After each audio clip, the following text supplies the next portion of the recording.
computer. Okay, recording in progress. Thank you, Kalyn. Whew.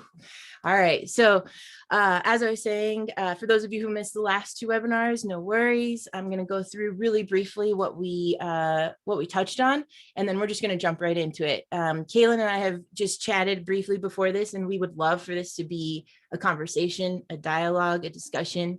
So feel free to hop off mute if you guys have questions. If you feel like you want to hold on to that, drop it in the chat.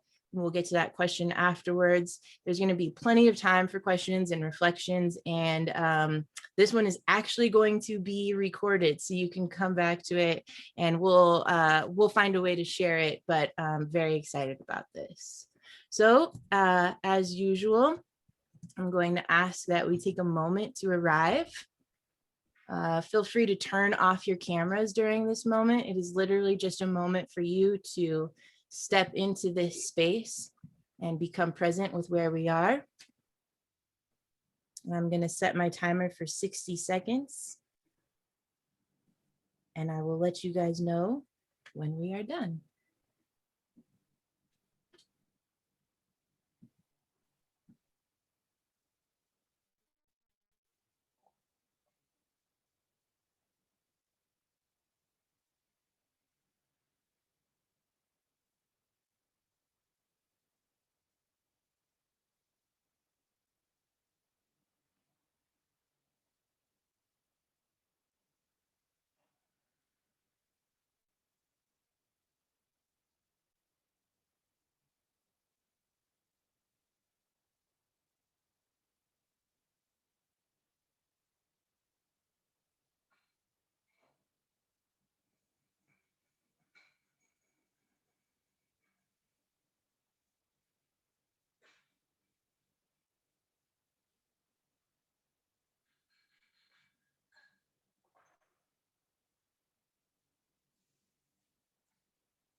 All right, welcome back. I'm gonna go ahead and turn my screen back on. Give me just a second. All right, it's probably my favorite part of the webinar, you guys. Just standing still for a moment feels good. All right, so the moment I have been waiting for probably since, I don't know, a month now, since I reached out to Kalyn. I was like, so you want to do this webinar with me? She was like, yes. So we've got Kalyn Wilson tonight. I know she's got a lot of support here, which is just so awesome to see. I love it. She's the founder of Dream Forward Consulting and Coaching. She's an industrial organizational psychologist, and I call her the GOAT of DEI because she is a diversity, equity, and inclusion expert. And when anybody asks me about that, I always send them in that direction because she's just, we've had a great conversation, and it was a wonderful conversation. And there's just so many tidbits that I still take with me today into many of my conversations with corporate, with nonprofits, and just personally. So I really value what she's imparted on me just in that little conversation. So let's talk about the roadmap. So like I said, I'm just going to do a really brief review of what we've gone over, let you know what's to come in next month, which I'm super excited about. We'll jump right into that conversation with Kalyn, and then we will do some questions and reflections. So hope you guys are keeping those coming. So over the past two webinars, we've chatted about emotional intelligence kind of as a concept, and then we've seen it in action with the last one with Teju, who was really talking about friendship as a design tool and how important it is for us to have these relationships and have friendships with people, and how we really have gotten far away from that in a lot of ways, and that really tied into emotional intelligence and our ability to even have a conversation, the ability to sit with people and look at people in the eyes and read body language. And a lot of that has just gotten lost. All right. So that was a really great webinar to see how that was coming in and all of that was coming together. So Brief history. It all got started with Maslow, emotional strength. And I'm talking US centric, right? So bear with me. I know Blackfoot natives. I know that this has been done before, but Maslow really gathered a lot of that from Maslow. Maslow gathered a lot of that from the Blackfoot clan. So we talked about Maslow in emotional strength. And then we talked a little bit about how it kind of gained a little bit of strength. And it really wasn't until Dr. Beasley came along and kind of coined this EQ, or emotional quotient. And basically it was taken by Dan Goleman and saying, like, you know what? Emotional intelligence is actually highly more preferred in a business structure than IQ.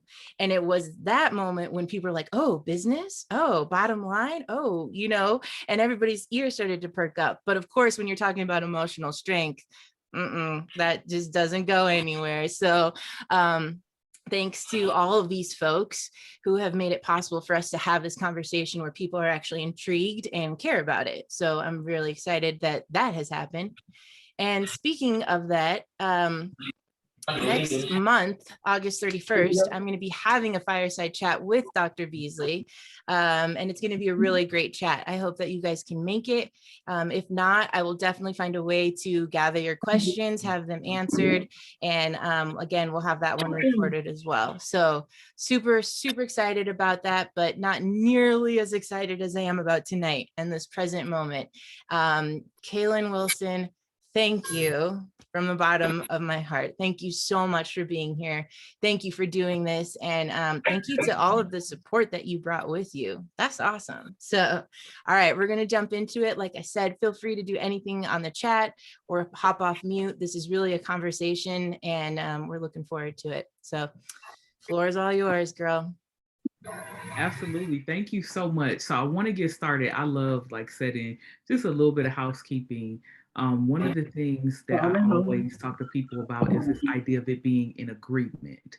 And that's because we're all sharing space together. So one of the first agreements that I'd like for us to make together is this idea of you being open. So you're going to hear some information today that may seem a little foreign to you, that you may not have heard before, but I hope that you're open enough to receive it. But then also practice safety. So be safe and recognize that in hearing things that may challenge you, you need to take care of yourself. So if you're on camera and you feel more comfortable going off camera for a second to gather yourself, or you need to take a bio break and grab some water to refresh yourself and hydrate, please do so. And also recognize that others are practicing safety too. So just be considerate of the fact that everybody has their own way of processing. Last thing, and it's because we are all living our virtual meeting life, while you can hop off mute to ask a question so that we can filter through who's speaking and who's chiming in to ask and who is not. If you're not the speaker, I would ask that you mute yourself, just so that if we have any background noise or anything like that, we don't mistake it for a question and disrupt tonight's flow. So that being said, let's talk about the hierarchy. So Maslow's hierarchy, as he developed it, was like a 5-tier or 5-step pyramid, right? And so you typically would progress in sequence from one level to the next. So at the very bottom, we have our physiological needs. And those are things like we have to drink water, right? We have to consume some type of food. We need some type of sleep. And yes, he included the fact that we need to have some type of sex or sexual contact, right? And then we move up into these safety needs. So this idea of security, and thinking about the fact that if we don't feel secure, it's very difficult to do the other things in the hierarchy. Just like if I have to go to the restroom, it's very hard for me to pay attention on a Zoom call, because all I can think about is when can I get my 5-minute break to go take care of my needs. When you think about the love and belonging needs, that's that third level. These are things like friendships and relationships and other intimate relationships. And then it's also considering the fact that we do need love. So when you think about a romantic partnership, whatever that may be, there is a differentiation between that level and sex. So I just want to hone in on that again, that for Maslow, sex was a physiological need and not necessarily a function of love per se. So he separated the two. I'm going to get back to that in a little bit, so just stay tuned. And then esteem needs as the fourth level. So just thinking about prestige, right, as a function of like honor and being honored and being validated by others for what we contribute to society and to our work. And then finally, we reach self actualization. And self actualization is a sense of purpose and fulfillment that we have fulfilled our life's calling. And it's almost like metaphysical and spiritual in nature is deeper than just did I get the promotion or did I reach a certain level of money. It's this idea that what I was put on earth to do, I've been able to successfully accomplish. And so, again, for Maslow, these steps and these levels happened in sequence. Now, some of the challenges to his ideology are that this doesn't happen in sequence. That sometimes you may go out of sequence, sometimes you may skip levels, sometimes you may be able to accomplish things on one level, even though other needs are met. So, for example, if you think about someone who's in the military, right? If you think about a Navy SEAL or an Army Ranger, they may not feel a sense of security or safety, but they may still be able to fulfill a sense of purpose by being a part of the military, right? And so, even with those challenges, I still think that Maslow's hierarchy is a really useful framework for us to at least think about and contextualize the needs that we have as human beings. So, when we think about the hierarchy, self is always the focus, right? This is a one time that is completely okay for you to be totally self centered because with the hierarchy, you're only thinking about what you need to be okay. And so you could think of this if you were to consider it like a story. You're the main character, and anybody else is simply a player in your character's narrative. So anybody else that comes into your life, they're only playing a supporting role. You're the star. So the question on the table would be, is our path linear? Right? Do we move in sequence? So do we go physiological, then safety, and then belonging? And then we move to esteem and then self-actualization. Can we skip around? So I gave you a couple examples of where you can skip around, but for most of us, we don't really live that life, right? I'm not a Navy SEAL. I don't think anybody else on this call is.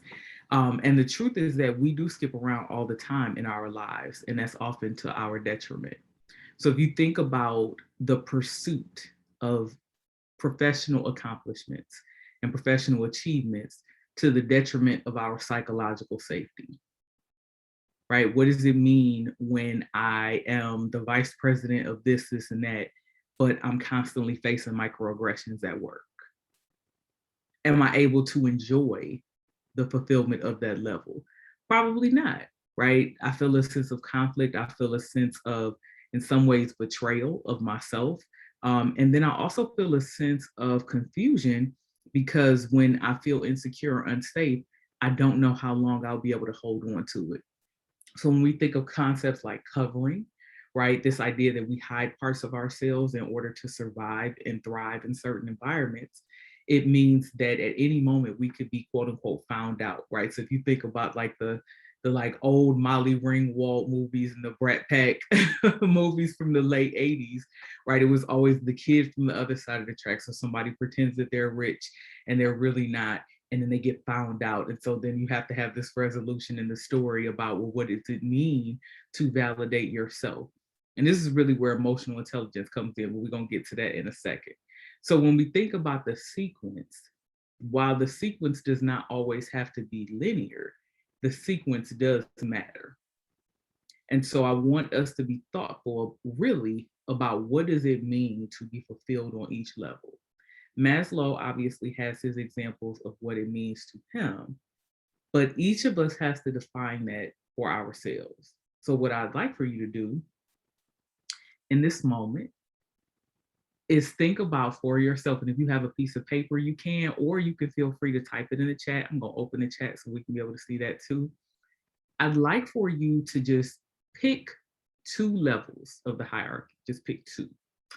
And I'd like for you to put, what does that mean for you? So what does it mean if you pick physiological needs? What does it mean for you to fulfill your physiological needs? What does it mean for you to fulfill, for example, your esteem needs? Just quick phrase, quick couple of words. Toss it in the chat. I'll give you a couple seconds to do that.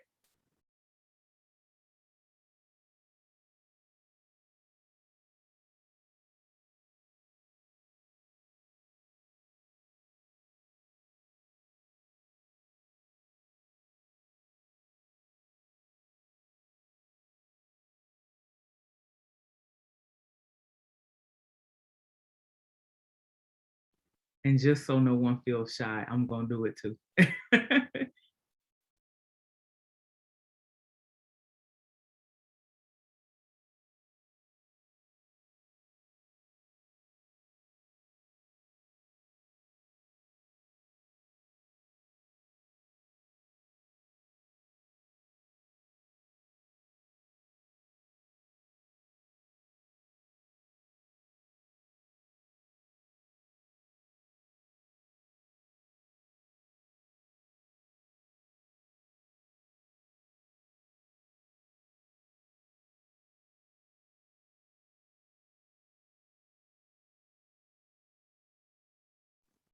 I love what I'm seeing in the chat. Okay, so we have, I got to scroll up. Whoa, it started popping off quick. This is awesome. So we got knowing that I can be 100% who I am without apology or fear of violence. I love it.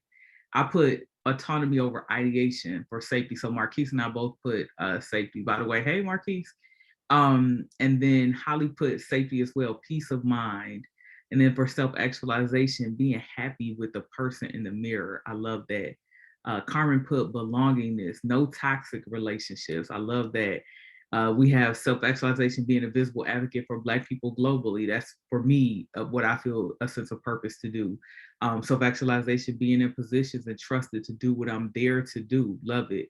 We have sense of emotional safety and vulnerability, psychological needs and safety, consistent sleep, so important, right? Finding the right circle and partner, being myself, having supportive relationships with people who know me and accept me and love me as I am. Hey, being able to authentically be me, especially in the workplace as a woman in a male-driven industry, very important, and realizing and accomplishing our true potential. Thank you all so much for being vulnerable and sharing that. You know, it's so interesting because a lot of the things that we named, if we ask other people, they wouldn't share those, right? This is a very personal journey to understanding what makes us tick and what makes us feel fulfilled and what makes us feel full in life. So if full for you means I get my 7 or 8 hours, then guess what you need to work toward making sure you do? Getting your 7 to 8 hours, right? And the key here, if anybody here studied economics before, then you know, like one of the baseline concepts that you learn like the second week in Econ 101 is this idea of trade-offs, right?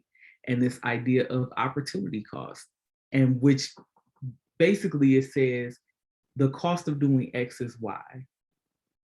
The cost of me choosing to go to sleep is that I might not be able to work as frequently. The cost of me choosing to work more is that maybe I don't get to sleep as much. The cost of me choosing to desire freedom from the fear of violence is that there may be some relationships that I have to let go, or some opportunities that I have to pass up on because I know those environments don't feel safe for me. And so when we think about those trade-offs, right, we also have to think about, well, who defines this sequence for us? Because if we're allowing other people to define these things for us, we're always going to find ourselves in a place of looking for their validation and ignoring our own. And that's the trade-off. If you don't have voices that are in alignment with yours, and if you don't have strong boundaries to listen to your own voice, you'll always be in a place of looking outside of yourself for self-fulfillment. And not only is that dangerous, but it's inefficient. Because again, as we see from the chat, everybody's driven by something very different for themselves. So with that being said, let's think about emotional intelligence. Because emotional intelligence is our ability to cultivate a healthy sense of self as we navigate the world, right? So we'll never be able to get away from all people. Like we'll never be like Tom Hanks on, what is it, Castaway, where he's just on this island by himself and he's able to just do his thing with no interruptions, right? That's not going to be most of our lives, right? For most of us, we're going to have to interact with people. And so because we're going to have to interact with people, we have to learn how to be ourselves. We have to learn what ourself is to start with, right? And as we learn about self, then we learn to contextualize self with others while still maintaining our own individual identity. So with that being said, next slide.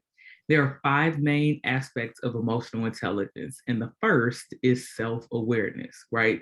So, am I even aware of myself? Now, if you are a person who thinks that you have a high level of self-awareness or you believe this about yourself, put some type of reaction. So you could do a heart, a thumbs up, the celebration reaction on Zoom, something. Pick your fave. All right, plus we got a +1. Love it. Let's see. Anybody else you think that you have a high level of self-awareness? Okay, we got another celebration.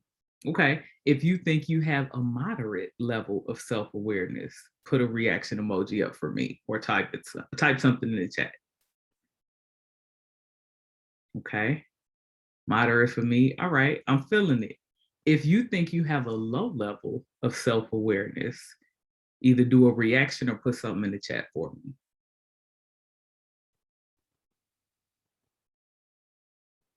Okay, let's see. And if you think you have no self-awareness, meaning you like, I don't know what's going on with me, either put something in the chat or do a reaction for me.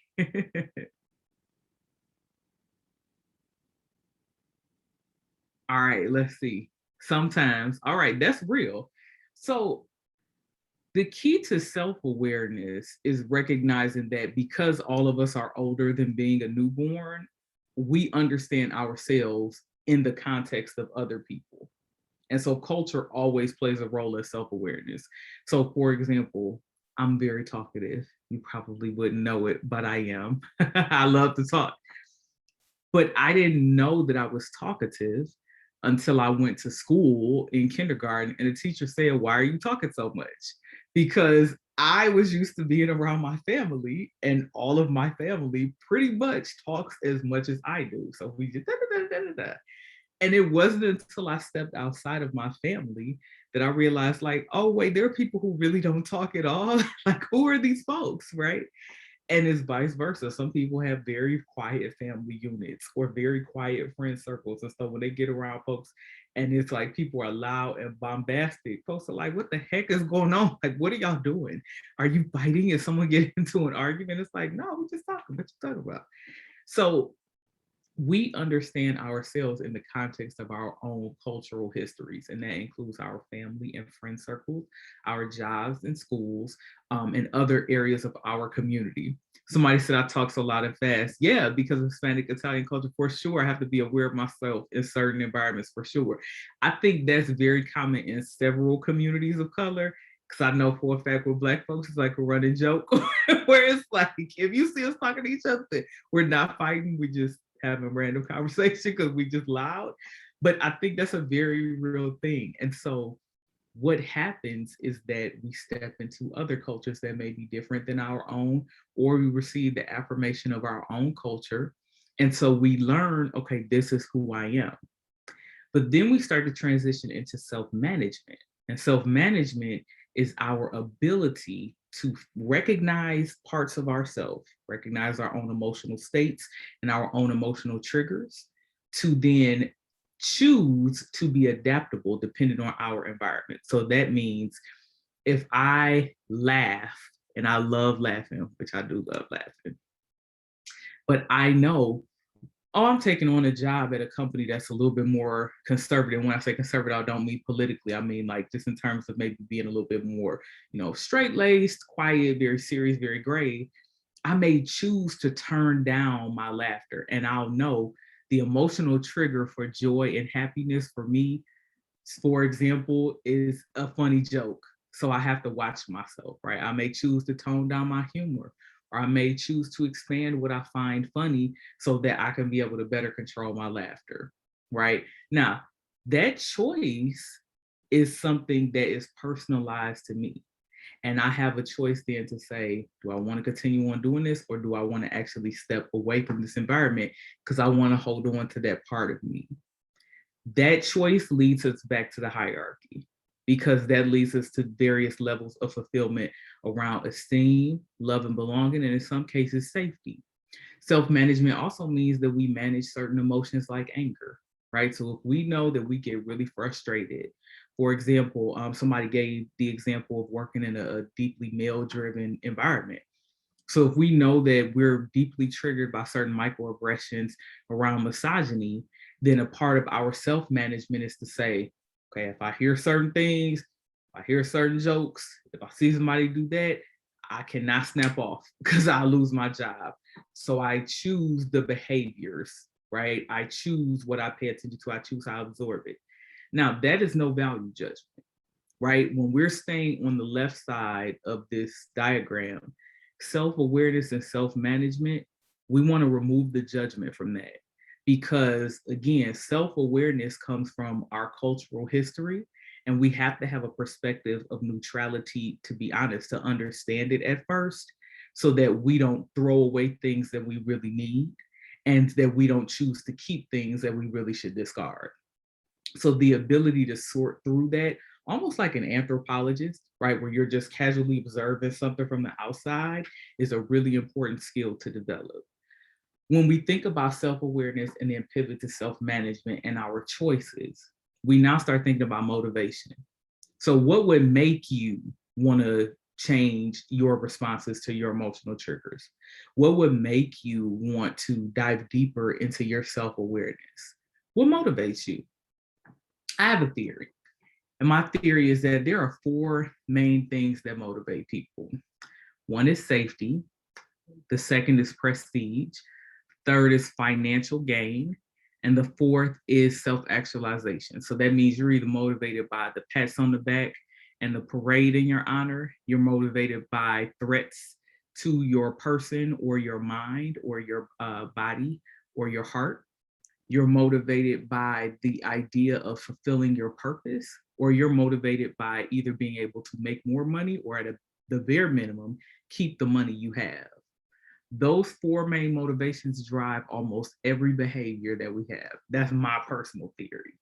So when we think about work, especially, right, especially in the pandemic, a lot of what we've thought about, yes, I can't repeat the four. So it's self-actualization, prestige, financial gain, and safety, right? And those aren't to be confused with Maslow's in particular. That's just how I define it. And so when we think about the pandemic threatened all four of those. Overnight, our sense of safety was upended because we didn't know if we should be wiping off cans from the grocery store, if we should be leaving our shoes outside, if we should be talking to anybody. I don't know if I'm going to be able to see my grandma again. I don't know if I'm ever going to get a chance to go get my favorite pen from off my desk at work because they won't let me in the office. Like, no sense of safety whatsoever because there's something threatening us that we don't even know how to fight. There was definitely a loss of prestige. So many people lost their jobs. A lot of people lost their homes. A lot of people lost their positions, right? Even social positions. So there was an article, I want to say maybe it was like in the Atlantic or the New Yorker, and it talked about the loss of casual relationships and the negative impact that it's had on us.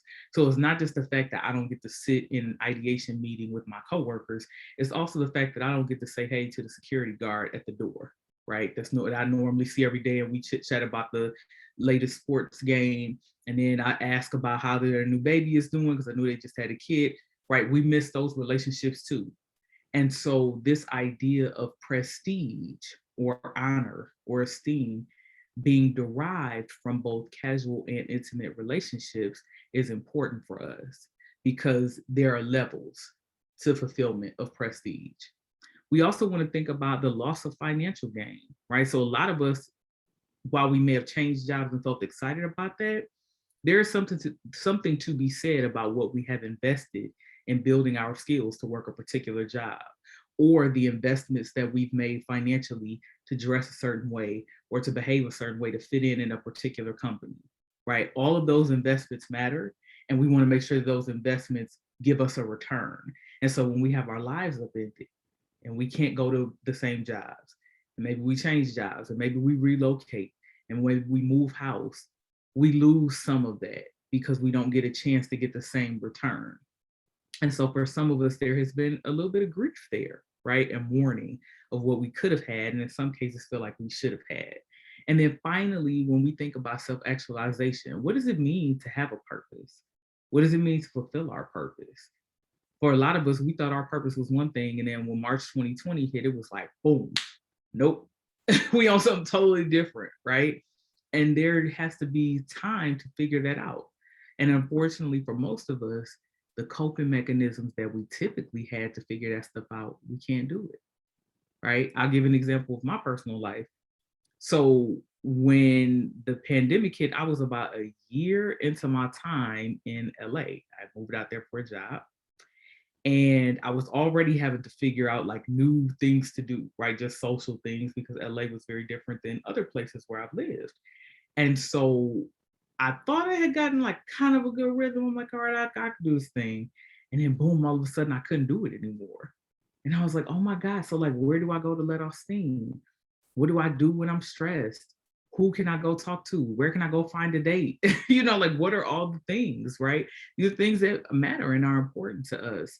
And so when we disrupt what normal looks like for us, even with our coping mechanisms, not only is there a grieving process, there's confusion and there may be anger, and there definitely could be a sense of frustration, because humans love resolution. No matter what we say, we need to resolve things. We have to know what's going on. We need to be able to compartmentalize stuff. And I know that A is A and B is B. And when we can't figure it out, and when A looks like F and B looks like a little bit like P, but then it might be Q too, I don't know.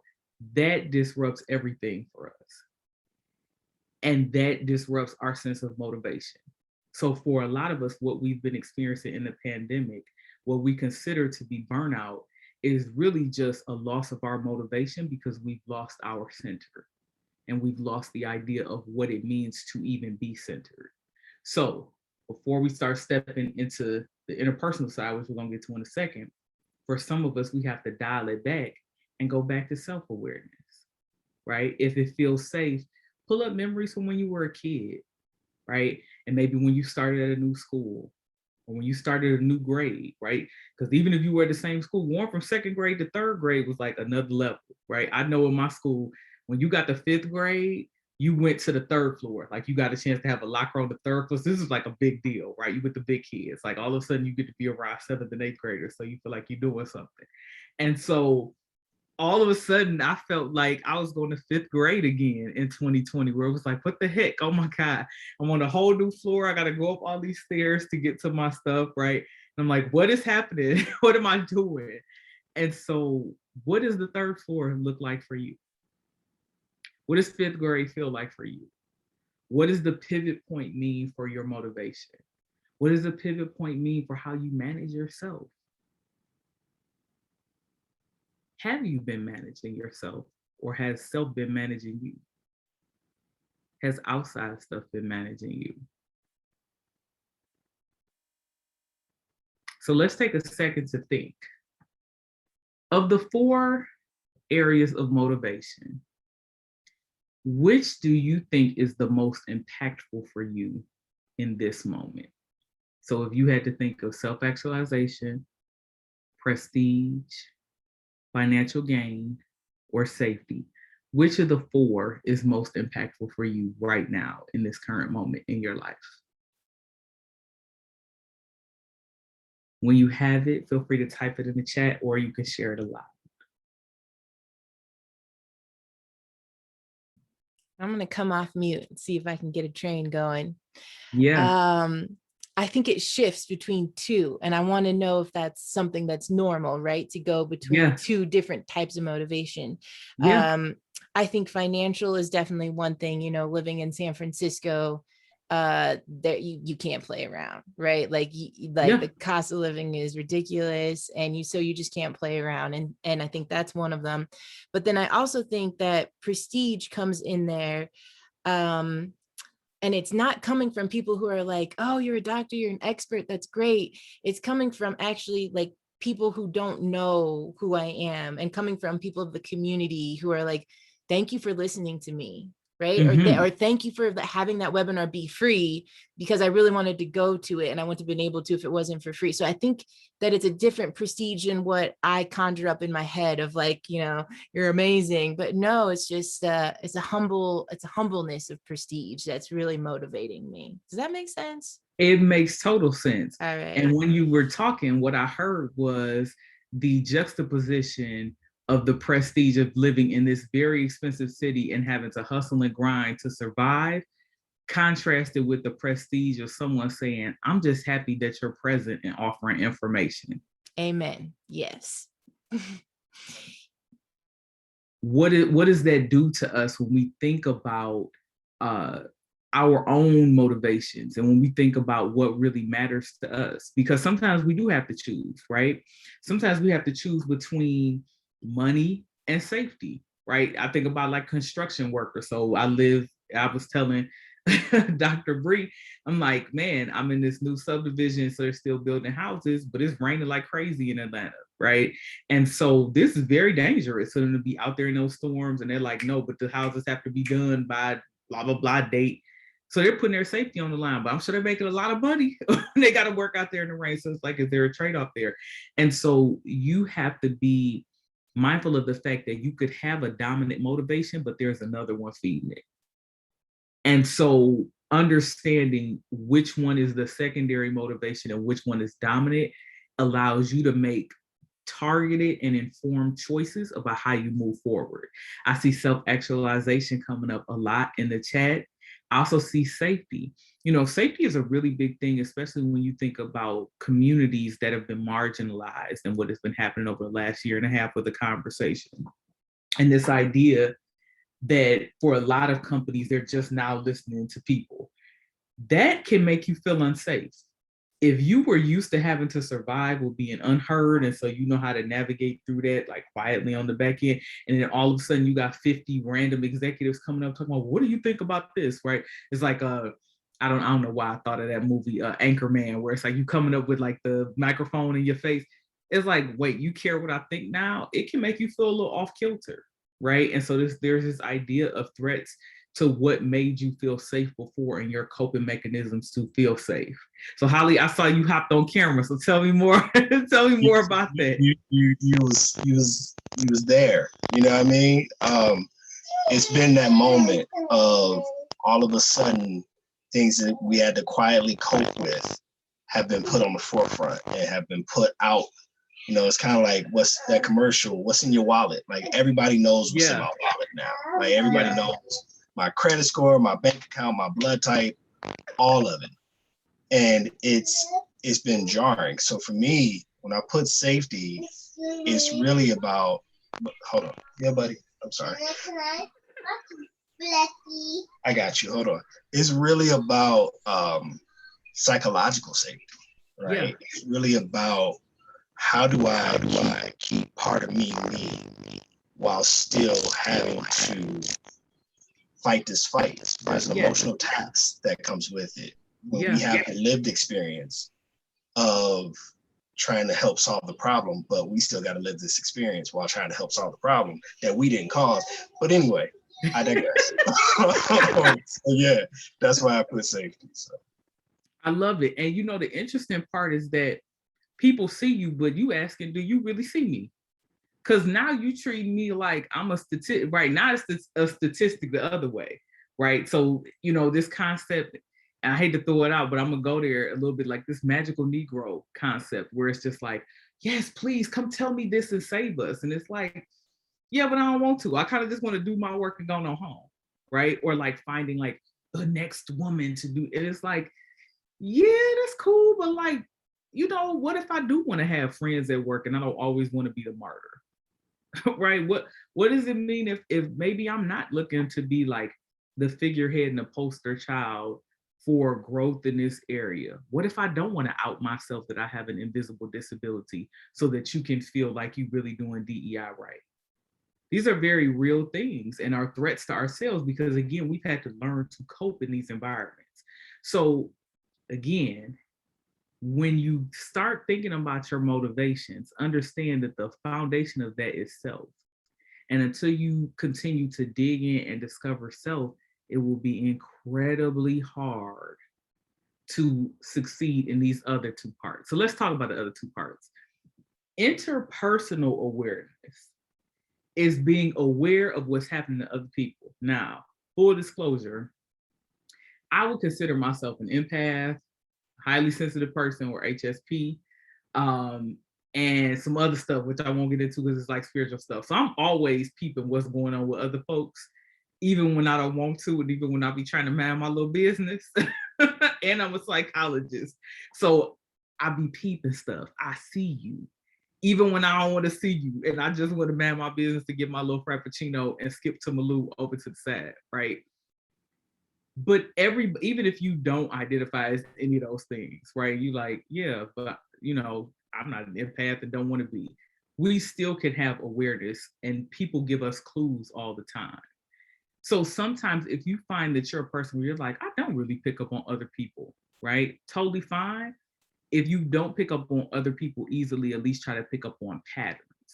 So like, for example, I've had 3 coaching clients in the last week, and the conversations have all centered around like, I noticed my boss did this. I noticed my supervisor did this, and then they did this, and then they did this.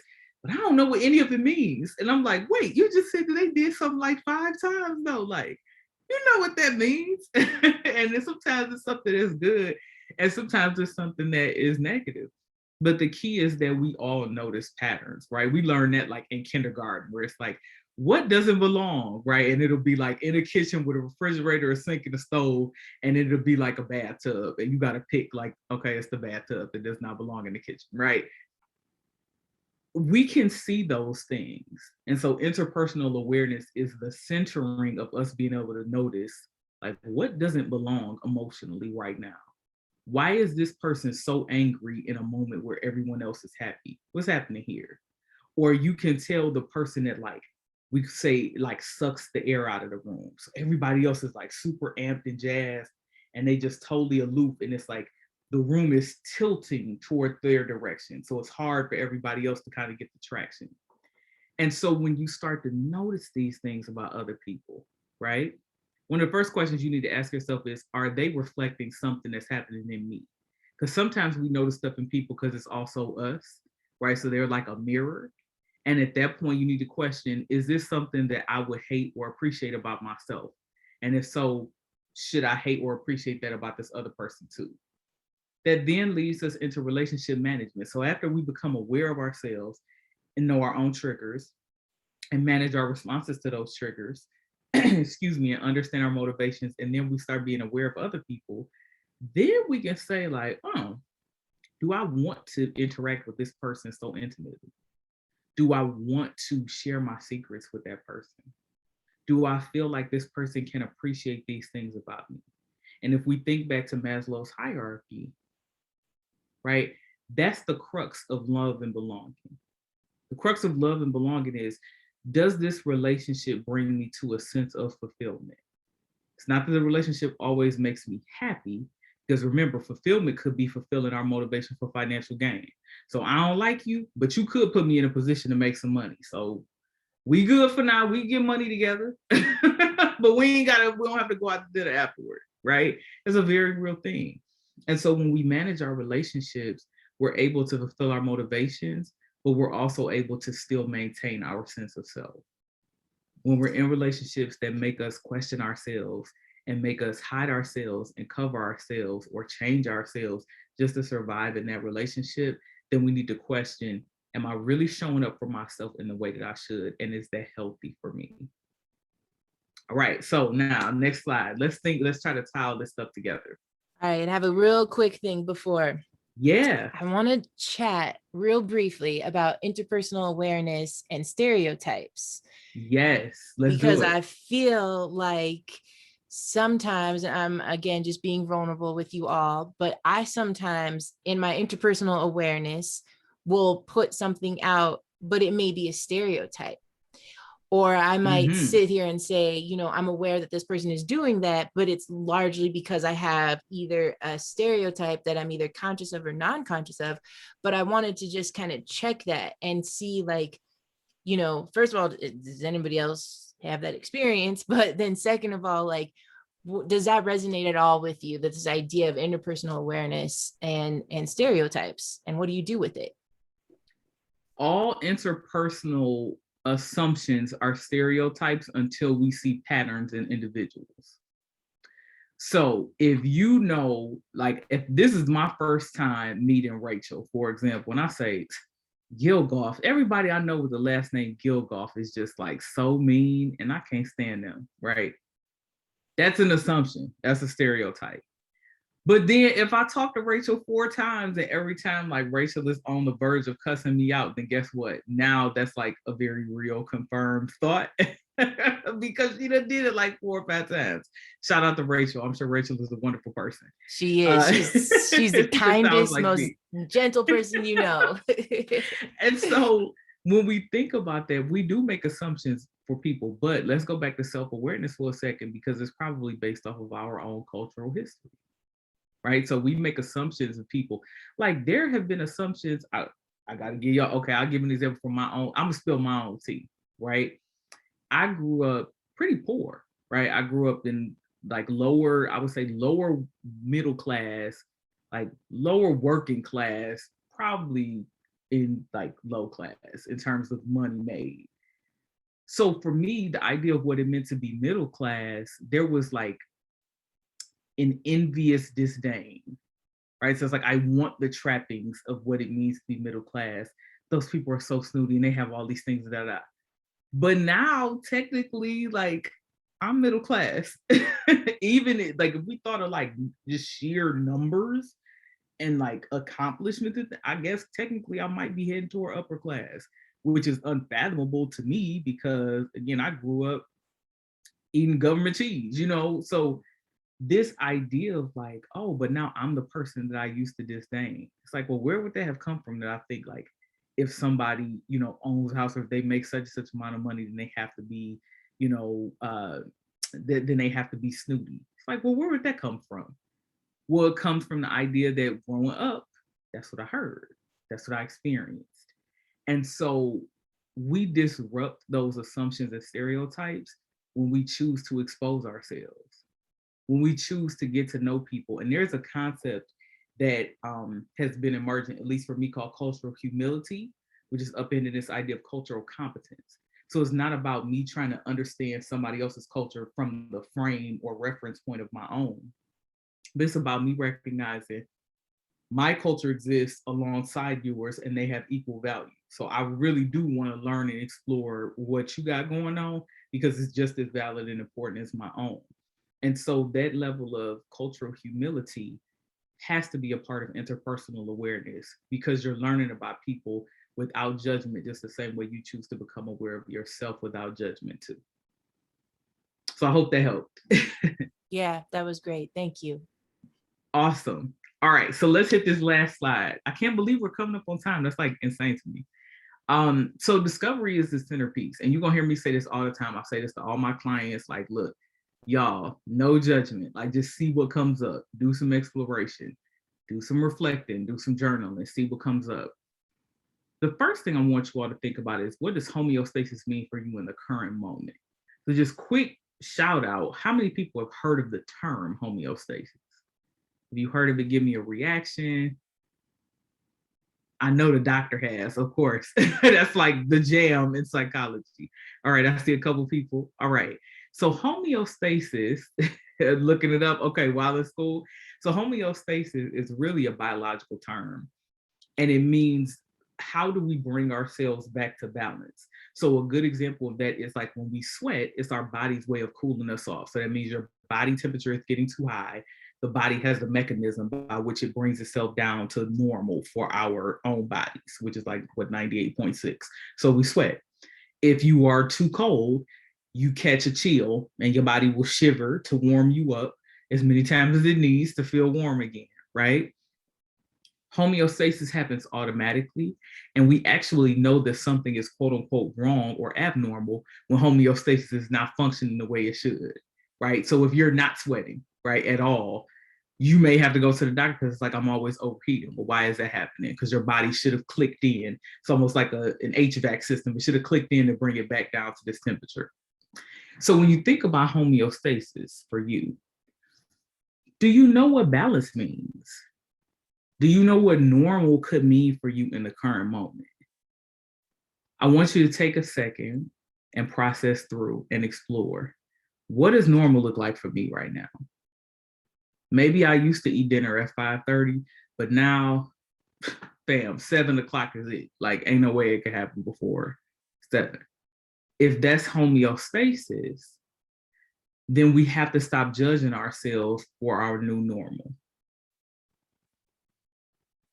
Because we can't exist in the same way that we did before. And if we don't even know what homeostasis looks like, then why are we judging ourselves? Because we don't quite know if it's abnormal or normal. Because we don't even know what normal is anymore. So one of the main things that we will probably benefit from doing in this current moment is thinking about what does normal, what could normal even look like? I go back to interpersonal awareness because we want to think about patterns. Again, we'll go back to that dinner example. Okay, guess how you know that 7 p.m. is your new normal? Because every night for the past 6 months, you haven't been able to make dinner before 7 o'clock. So instead of going off within yourself and wondering why you can't get this done, why don't you just make your new dinner time 7 o'clock? Like it could just be 7 and then you just call it a day and then you could go back to feeling happy between 5:30 and 7 when you know you're finishing up your work instead of thinking, well, why you ain't got dinner? Why you ain't got dinner? Just stop the foolishness. Just cut it out. It's 7 o'clock. You good, right? You also want to think about stepping down the hierarchy in order to accelerate up. So just like we gave that example, right, of like, if I got to go to the bathroom, I don't care what you're talking about on this call. I don't care if you're trying to give me $1 million. I got to go to the potty, right? That's like a very basic thing. If I'm real sleepy, guess what? I'm checking out. These eyes are closing. I might want to hear you. I might want to talk to Kiki on the phone. It's a negative for me. I'm going to bed, right? Whether I want to or not. And so this also allows us to sort through levels of intimacy too. So going back to when I brought up at the beginning about the difference between love and belonging in intimate relationships and sex, right?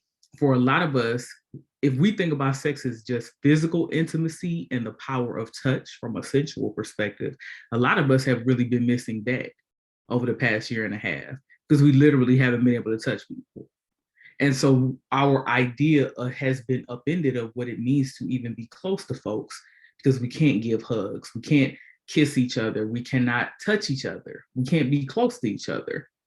And what does that mean? And this could even go as far as like regional. So I think about when I lived in New York City, it meant nothing to me to be like bumping into people or like, you know, folks leaning up against you and stuff. It was like, yeah, that, you know, that's just what it is.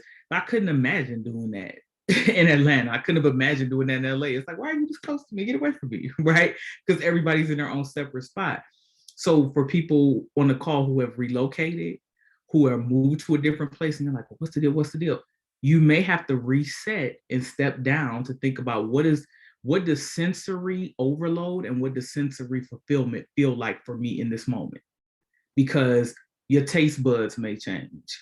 Your sense of touch may change. What you see is changing. What you hear is changing, right? What you're feeling, what you're thinking, what you're experiencing has changed. And so you have to step down to then reintegrate those lower levels to accelerate up to the higher ones. Ecosystem purification. Somebody typed in about toxic relationships. Who is in your ecosystem? I love this word. Ecosystem is like my buzzword because ecosystem is mutually fulfilling. So the bugs eat the plants eat the decomposed bodies of the animals who eat the bugs, who eat the plants, and the plants that, right? That's an ecosystem. Everything is feeding off of one another in phases. Who's feeding off of you? Who are you feeding off of? Could it be that homeostasis is eluding you? Or emotional intelligence is out of reach? Or the next level of the hierarchy feels out of reach because you're not being fed. You're only being fed on. And if that's the case, you have to think about how much you're willing to sacrifice to feed others while not being fed yourself. And then finally, psychological and physiological signaling. Do you know your emotional triggers that signal that you're spiraling into a depression, or that signal that your anxiety is spiking, or that signal that you feel unsafe, or that signal that you feel happy?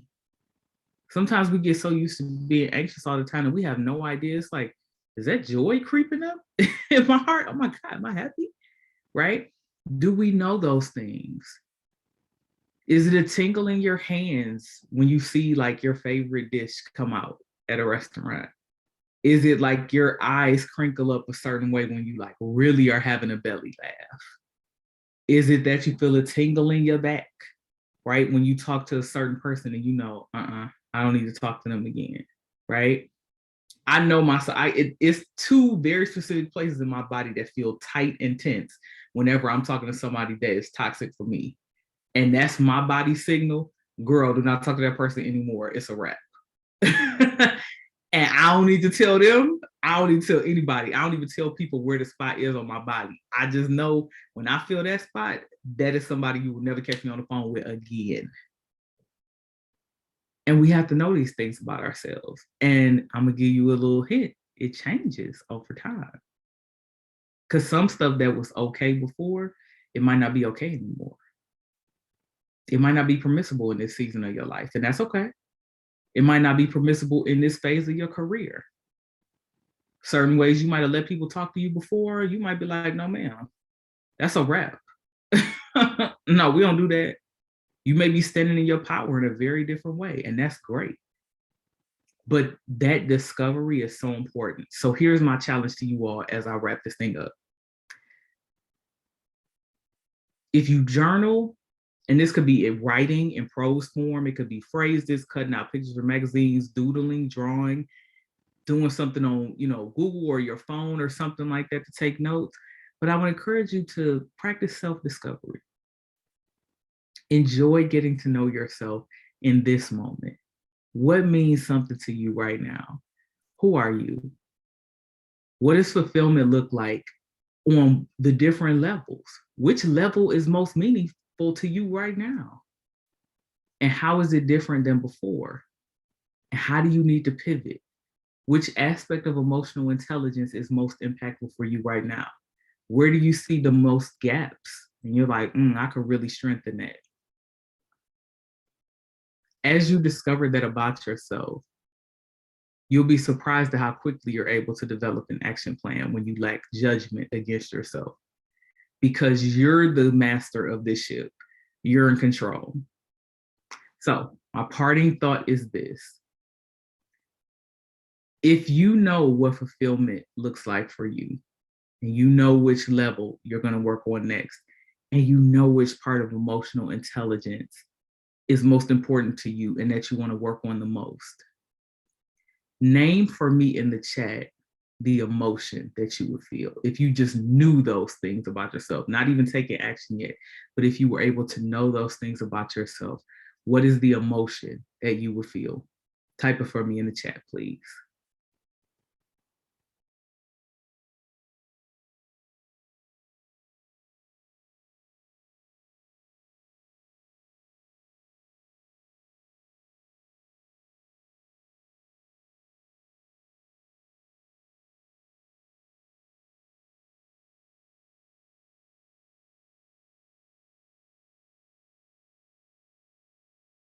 All right, I see contentment, empowerment, and healing, inner peace, and a sense of calm. I love that.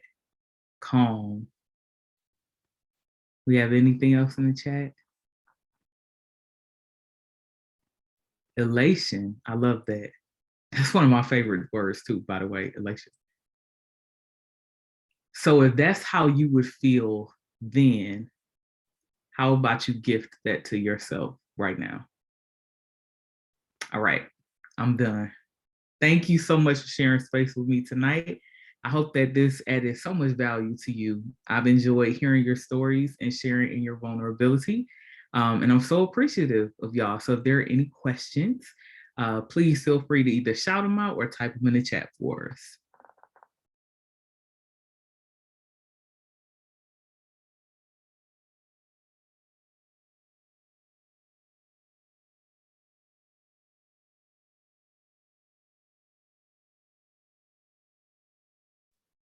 I'm loving all the thank yous. That's so good. And I know that we are a couple minutes over time. So most of you, I think, know where to find Kalyn, and you probably by now know where to find me. So if you have some stuff, I know for me, I'm a slow processor, not slow. I simmer. I'm a crock pot. That's what I've been hearing lately, either crock pot or you're a flash cooker. And so I'm a crock pot. So I like to process and simmer and things come up. So this was incredible. I totally agree, Holly. This was great. This was it didn't. I had expectations and they were surpassed. So we all good. Anyways, Thanks, y'all. yep, I think this was so good. You guys will all get an email since you attended and signed up. That'll have like a brief survey in it. It's super, super important for me to get feedback on not what you thought of the content and what you thought of Kalyn, but how was this experience overall? And it's really helpful for me to know so that I can make these webinars, accessible and as great as they can possibly be for you guys, because I do this for you, not for me. So you'll get an email from me soon. And, again, it seems like I'm going to be doing these at the end of every month, the last Tuesday of every month. So hop in when you can. Oh, you're so welcome, Omkar. So good to see you. This is like Omkar's second webinar. I'm digging it. He's a natural. He's a huge at this point. So look out for that email, you all. Thank you so, so much for being here. Thank you, Kalyn. So much gratitude for you and so much gratitude for your knowledge. Yes, thank you. And as I always say, you guys stand in your experience, and I will see you all next time. Thank you. Bye, y'all. Bye, y'all.